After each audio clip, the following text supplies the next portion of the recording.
This is what the future of genetic engineering looks like. With advanced DNA editing techniques, vaccines for deadly infectious diseases with no side effects are developed in a matter of weeks.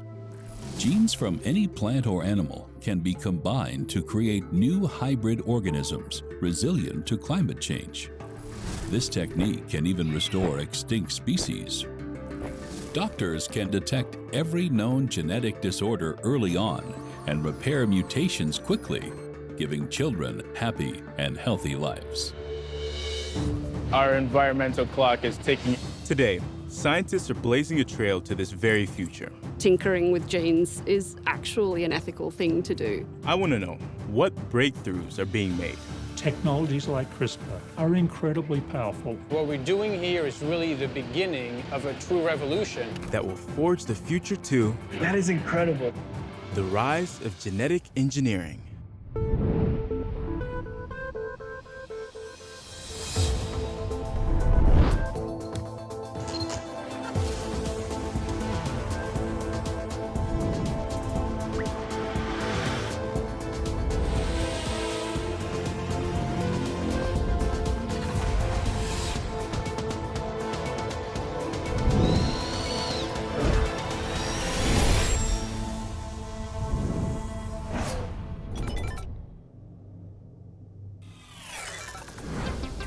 My name is Kandwani Piri. I'm a genetic researcher. You could say it's in my blood. From an early age of about 8 or 9 or so, I had just a natural curiosity for the natural world. Cancer runs in my family. In fact, I lost my aunt to breast cancer. And that piqued my interest in genetics. I'm fascinated by how the genes we inherit shape our biological destiny, including our health. I believe the key to treatments and cures for diseases like these lies in explicit efforts to engineer human genes. But can we fix not only what's broken, but also enhance our genetic codes and improve on Mother Nature? Someday, will humans direct their own evolution? And should we? I'm starting my journey in Washington, D.C. to visit a family who's grappling with the difficulties caused by genetic disease. Hello. Hi, Annabelle. Can you shake hands, Annabelle? Hi. Oh my gosh. How are you? Oh, I think she's shy. 4-year-old Annabelle Frost has a heart-wrenching genetic disorder. Could you tell me a little bit about Annabelle? When Annabelle was born, it was such a wonderful moment. But we were in this happy fog and didn't notice the nystagmus, the eye movements.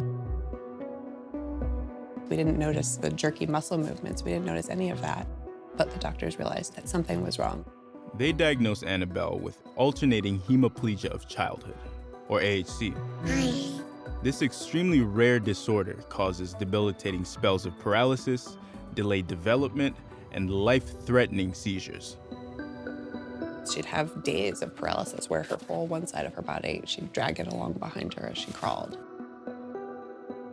Once a day, she will have these choking episodes where I need to pick her up and hit her on the back to make sure that she could breathe. Annabelle's condition is a result of a problem in her DNA. The twisting double helix of DNA is made up of 4 different base pairs, or nucleotides. The unique sequence of these base pairs are instructions for the body to make proteins. The base pairs are like musical notes in a score that tell a musician how to play a song. When all the different sections of the DNA are played, the result is a biological symphony. But like a musical note played out of key that compromises the entire performance, there is an error in one of Annabelle's genes. The mutation in the ATP1A3 gene is disrupting her nerve cells, leading to her severe condition. AHC is fundamentally intertwined in her genetic code. There is no restorative treatment or cure. The medicines that they have are kind of more about masking symptoms in a very unspecific, untargeted way. And we wanted to try to figure out if there was a way to address the cause and not the symptoms. Without targeted treatment, Annabelle could die any day. is a timeline on this for us. We've got a ticking clock in the back of our minds all the time. The Frosts are desperate for any kind of help. From sickle cell anemia to Huntington's disease, millions of people suffer from thousands of genetic disorders, much like Annabelle's. Unless scientists can address these genetic errors, children like Annabelle will suffer agonizing pain, and some will die young. I want to know, can genetic engineering help families like this in the future? Oh, that's so nice. The double helix structure of DNA was first revealed in 1953 by Rosalind Franklin, Francis Crick, and James Watson. And within a few decades, scientists discovered how to alter the DNA of living organisms. But gene editing really took off around 2013 when scientists harnessed a molecular mechanism found in certain bacteria. This remarkable mechanism is called CRISPR-Cas9, or CRISPR for short. CRISPR-Cas9 contains an enzyme that serves as the bacteria's defense mechanism against viruses. When viruses infect the bacteria, the CRISPR machinery targets a specific section of DNA. Then, the enzyme responds like a pair of scissors and literally cuts the virus's genetic code apart. Scientists are now harnessing this natural mechanism to target and precisely edit the DNA of numerous organisms. To find out how, I'm heading to a biotech lab in Brooklyn, New York.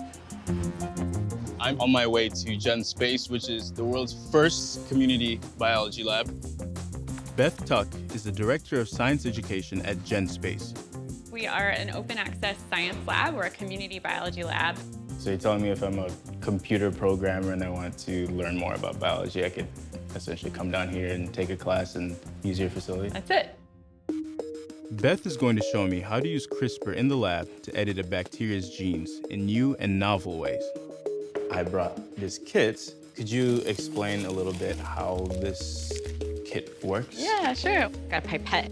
This is our measuring device. Got a rack where we'll put some of our plastic tubes, some plates, petri dishes, and then our E. coli. E. coli is a type of bacteria that lives in the intestines of humans and animals. Though some strains can be deadly, most are harmless. Gloved up, let's do this. All right, so we've got our E. coli here. These are called DH5 alpha, which is a type of species that isn't harmful to people with normal immune systems. That's good to know. So our first thing that we need to do is actually get these bacteria out of this jar. And so you just kind of scoop it in there. Yep, swirl it around, bring a little bit up. The way that this experiment works is we're gonna spend a day to prepare the bacteria. Next, we insert a CRISPR construct that will alter their DNA. So we're gonna add in the CRISPR machinery and then change the cells. The CRISPR machinery targets and edits a specific gene in the E. coli so that it can adapt to a lethal dose of antibiotics. Normally, bacteria can't grow in the presence of this antibiotic. The drug kills the bacteria. We need to get these bacteria onto this plate so they can grow. You're just gonna gently drag it across the surface of the plate. That's it? Yeah, that's it. Over the course of several days, Beth grows the gene-edited bacteria in a petri dish laced with the E. coli killing antibiotic. But despite this toxic onslaught, the genetically altered E. coli continue to grow. I see plenty of growth. The whole point of this is to show that changing an organism's DNA can change its features, and that you can do it with CRISPR in a really precise way, in a way that wasn't feasible before. What kind of positive outcomes can we expect from using CRISPR? You can use it to design new on-the-spot testing for infectious diseases. You can use it to cut out HIV from human cells. There's so many more uses that we haven't even imagined yet. That, to me, is why this stuff is so exciting. Harnessing the natural ability of CRISPR and transforming it into a technological tool has the potential to address all sorts of problems. In the future, advanced gene editing techniques are reworking microbes to create healthier lives. Bacteria are engineered into mini pharmaceutical factories. These microorganisms generate an inexpensive, abundant supply of medicines for diseases like malaria, rabies, and coronavirus. And specially modified yeast converts organic waste into green biofuels. This innovative energy source is not only renewable, but it also packs more of a punch than regular fossil fuels. Formulated by Charles Darwin, natural selection is the driving force of evolution. While many individuals perish, the species best adapted to their environment survive and reproduce, passing along their advantageous genetic traits to their offspring. These traits, like height, eye color, strength, and even personality, are contained in genes. Over generations, the process of natural selection perpetually fine-tunes the species at the genetic level, helping individuals to continually adapt to changes in their environment. Humans learn to direct this evolutionary process through artificial selection. Through the intentional selection of mates, humans facilitated the breeding of animal offspring with desired characteristics. Arguably, the first known example of artificial selection happened more than 15,000 years ago when humans domesticated the wolf, breeding what we now know today as the dog. In agriculture, artificial selection has improved and even created new fruits and vegetables. Through selective breeding for certain traits, the simple wild mustard plant was transformed into cauliflower, cabbage, and even broccoli. But even artificial selection takes at least a few generations to work. Capitalizing on the natural CRISPR process, gene editing in the lab can compress evolution down to a matter of months. Using CRISPR to manually engineer DNA is the next step in accelerated evolution. And with this remarkable tool, scientists can even improve our food supply. This matters because over 10% of the world suffers from hunger and malnourishment. I'm in Raleigh, North Carolina, where pioneering food scientist Dr. Rodolphe Barangu is using gene editing to boost food production and feed the planet. We're going to be able to breed crops that are more efficient, that are more resistant to disease. The biggest impact CRISPR may have short term, maybe the next decade or so, will be to revolutionize a food supply chain. In fact, Rodolphe had a hand in the discovery of the natural CRISPR mechanism in bacteria, and his use of CRISPR as a technology in milk is leading to remarkable innovations in dairy products. So what we're looking at here is milk that is the process of fermenting. Okay, so this is in the earlier stage of things. Very early stage. So we add the bacteria to start the fermentation process and then use the lactose to solidify milk into cheese and yogurt. In most dairy facilities, regular bacteria and yeast kickstart the fermentation process. But before starting, Rodolphe added a twist. He used CRISPR technology to enhance the bacteria used in the fermentation of milk. We used it to build resistance in bacteria that make cheese and yogurt, to have better fermentations and better manufacturing of dairy products. By vaccinating the bacteria, his dairy cultures almost always succeed, which improves the process of making yogurt and cheese. Processes like these also make them healthier. CRISPR has been a life changer, and then also has opened tremendous avenues to provide a healthier and more sustainable food supply for humanity. But the true revolutionary potential of CRISPR technology is just now starting to be realized. Other people caught on to using these molecular machines to actually cut DNA to do genome editing, not just in bacteria, but in other organisms. By understanding what CRISPR is and how it works, scientists were able to develop technologies that enable us to now change the world. By 2050, the world population is expected to soar to 10 billion people. Food production will need to increase 70% to catch up. To feed our growing population with the same amount of farmland, the mass production of food must be hyper-efficient. At NC State's Plant and Microbial Biology Lab, Rodolphe's colleague, Mary Beth Dallas, is facing this daunting prospect. I manage this lab, and I also do research on cassava. Also known as the yucca plant, cassava is the primary food staple of nearly 1 billion people. Cassava plant is very close to my heart. This root vegetable is kind of like a potato and is widely grown across Africa and the Americas. They can actually harvest the tubers and make flour, and they can make breads out of that. They can also eat the greens.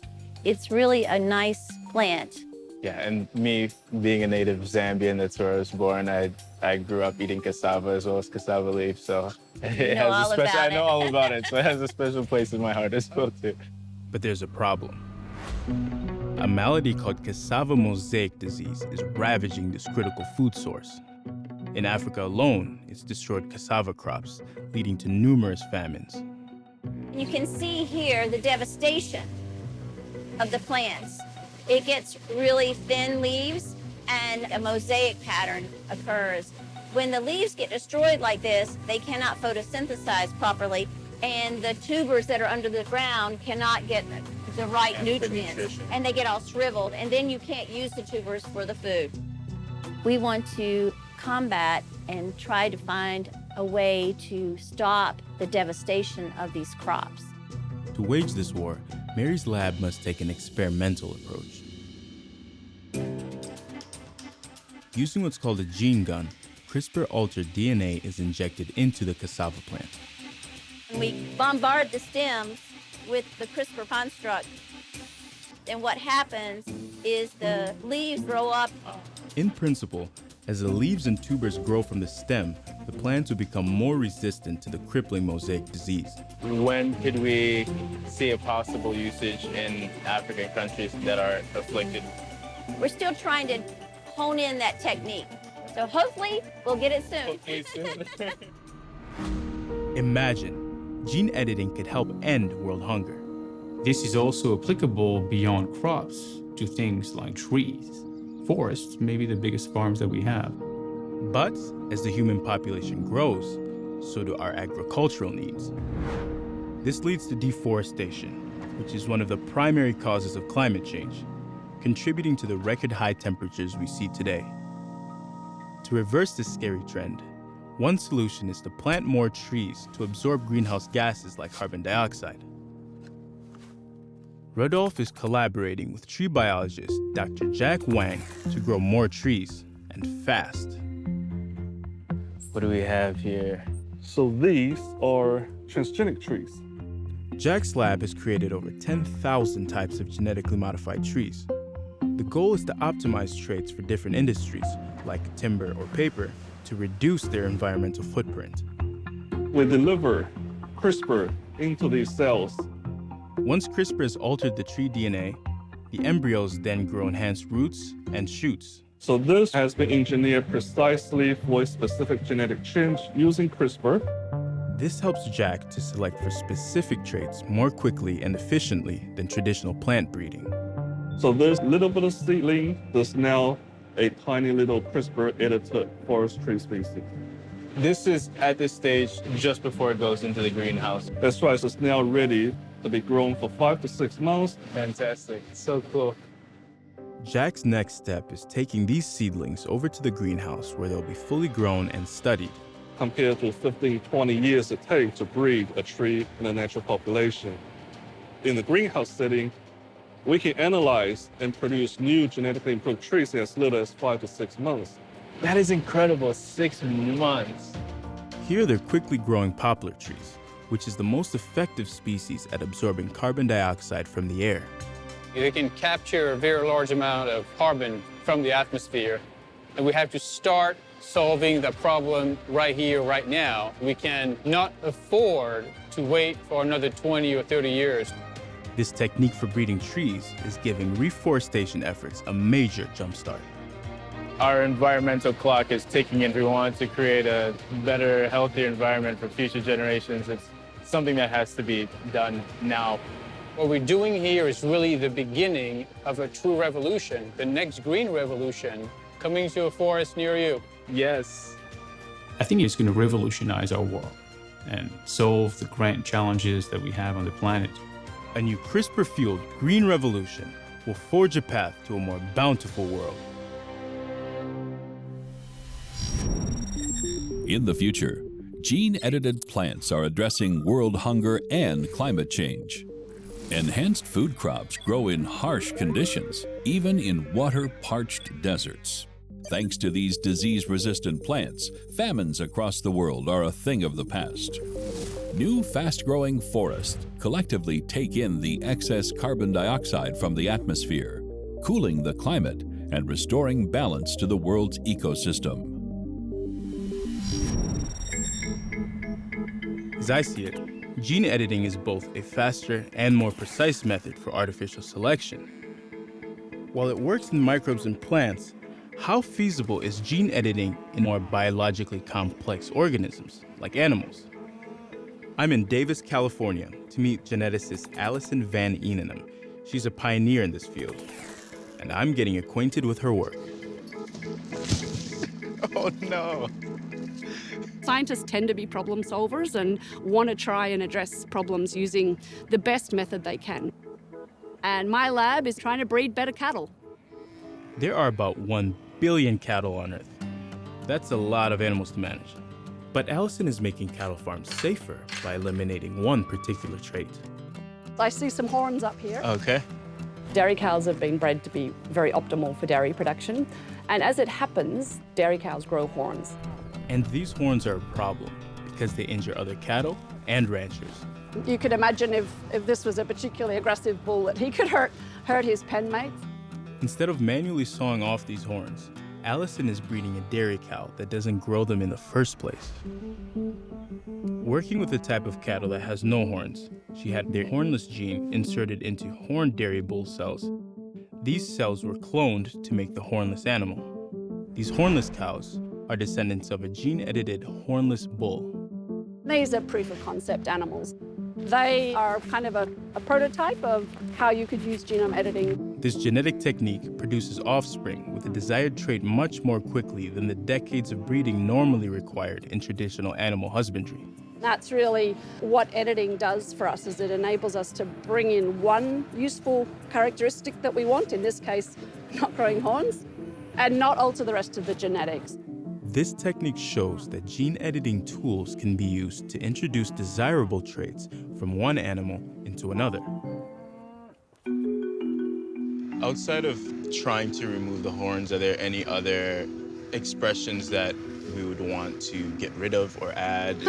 So what else might we do? One of the targets that's a really obvious one for plant and animal breeders is disease resistance. And so globally, it's estimated we lose about 20% of all animal production to disease.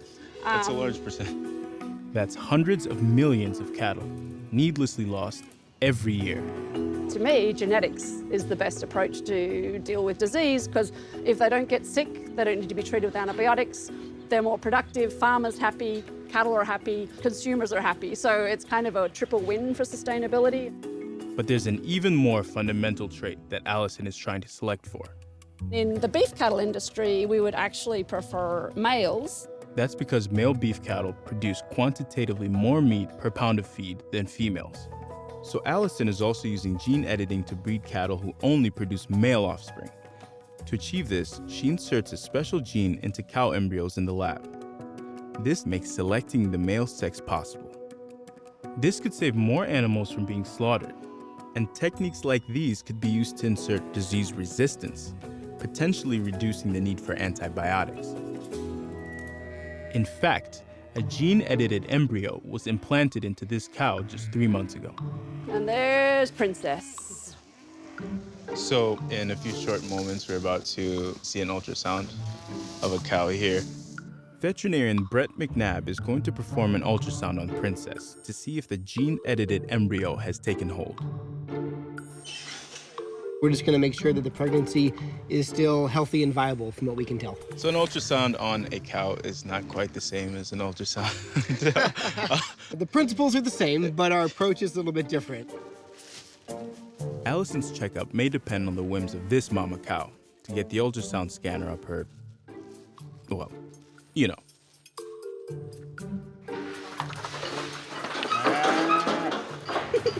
You're doing that next time. You know, I'm learning quite a bit just observing. Oh, I see. She's pregnant?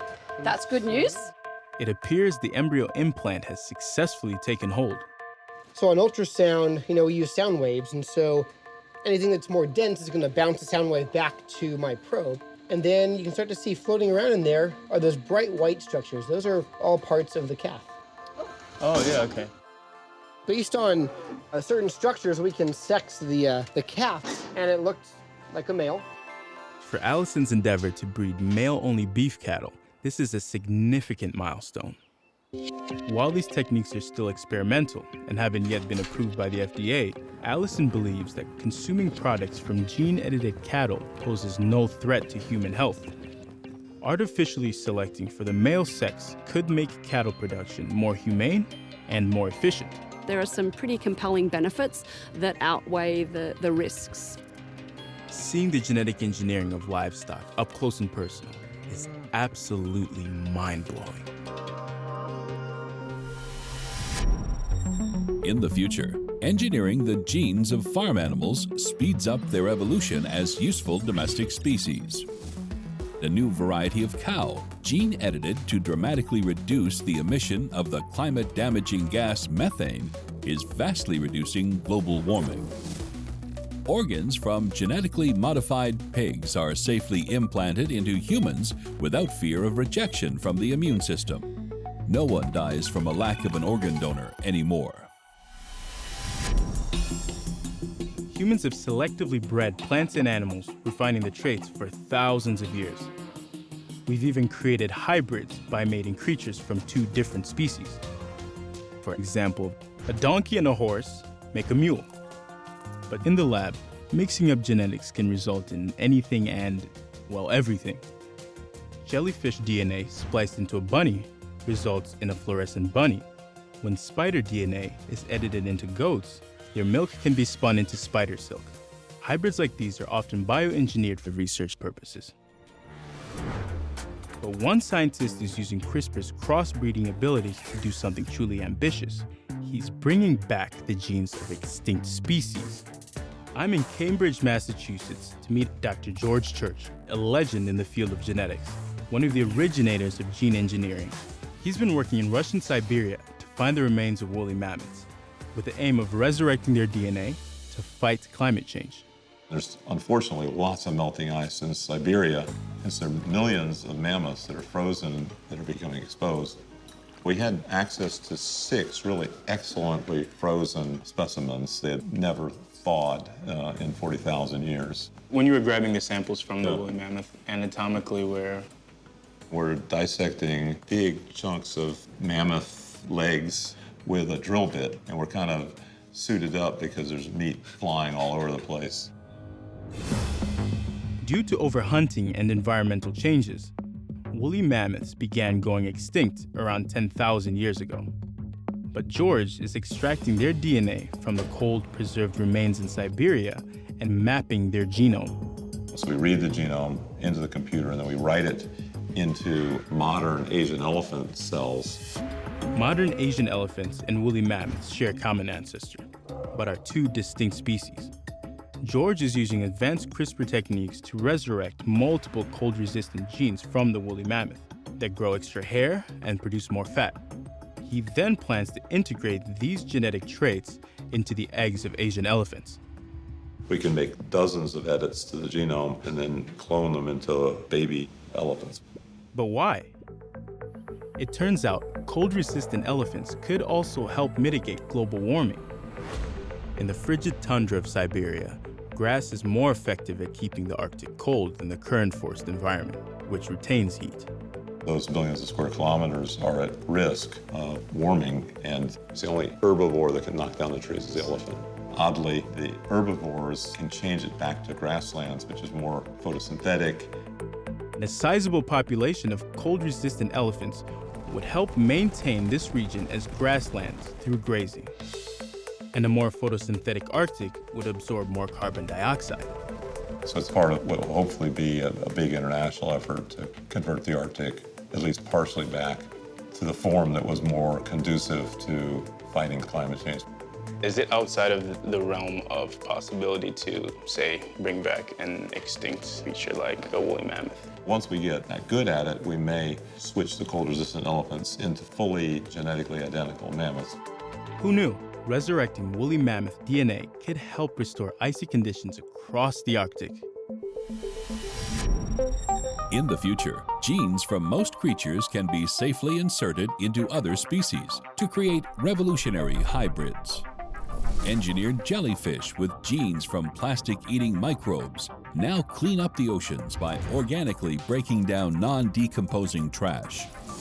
Some scientists have even extracted DNA from dinosaur remains and are on the brink of resurrecting these extinct species.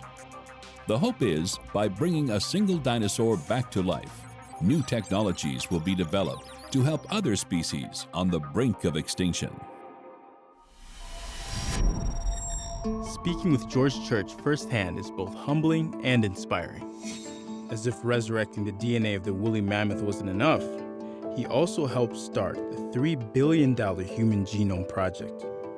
This landmark study identified every base pair of DNA and mapped the entire human genome. Its primary purpose was to conquer disease. It was and remains a really big deal.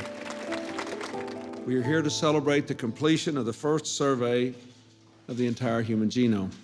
This roadmap of the intricate genetic codes across the human body empowers doctors to better diagnose and treat disease. We've worked really hard on bringing down the cost of reading genomes, which I think is the thing that most people could benefit from. Thanks to advances in DNA sequencing technology, the cost of reading entire genomes has plummeted. All it would take is a small tipping point event, shift it over so that everybody is using this. And in the case of genetics, that would be reading everybody's genome and giving them information that was actionable.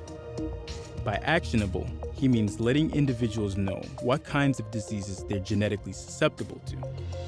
This empowers people to be proactive in avoiding or managing imminent diseases. I think we're on a trajectory where everybody in the world are going to get sequenced within a few years.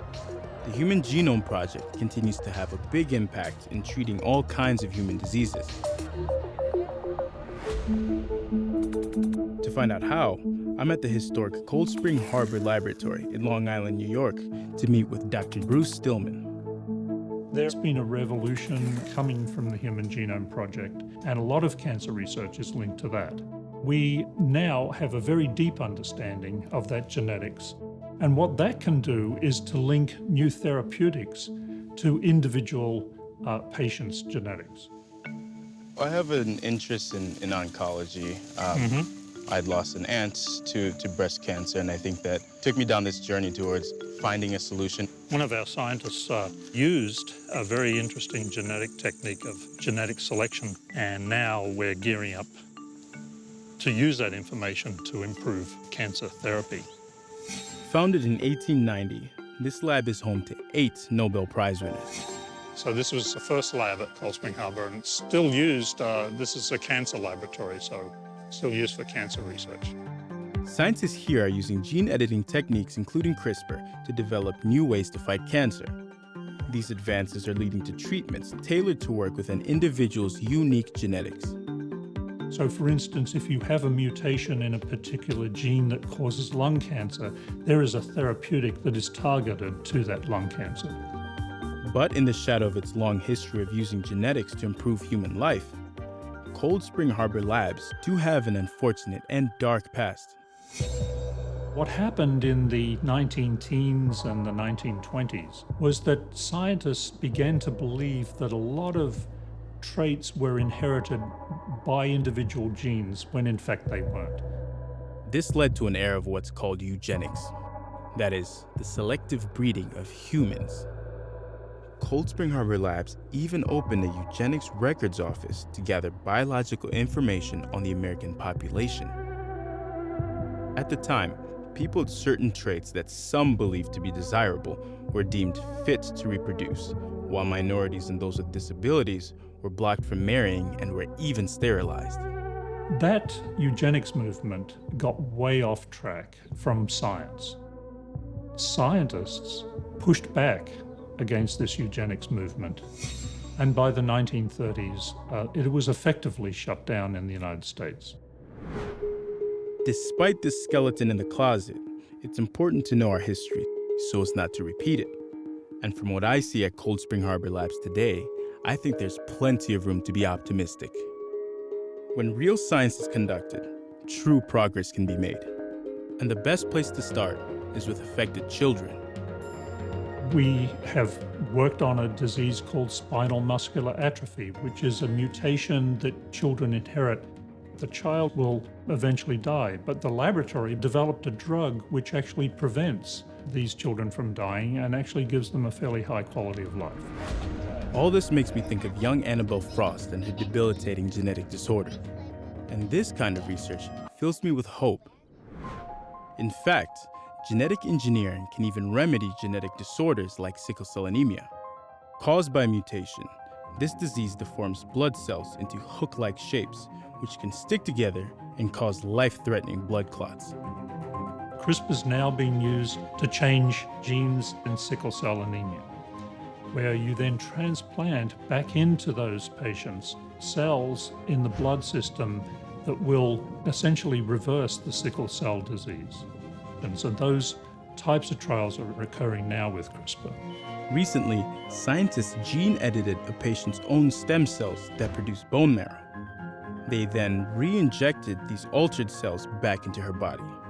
Amazingly, this therapy cured the patient's sickle cell disease for the first time in history. Technologies like CRISPR are incredibly powerful and can change the world. They also have the potential for changing humanity as itself. But there are limitations. The CRISPR technology is not perfect. And sometimes it makes mistakes in the genetic reworking that could be catastrophic. This means CRISPR's implementation directly into humans remains a risky prospect. But one visionary scientist is aiming to give gene editing techniques an even higher level of precision. Dr. David Liu of the Broad Institute of Harvard and MIT is working on tools and techniques that may one day lead to the safe gene editing of humans. He's developing a new gene editing tool called prime editing. Can you tell me a little bit about your work in that regard? So the machines that nature provides us, like CRISPR-Cas9, often don't do what we want them to do.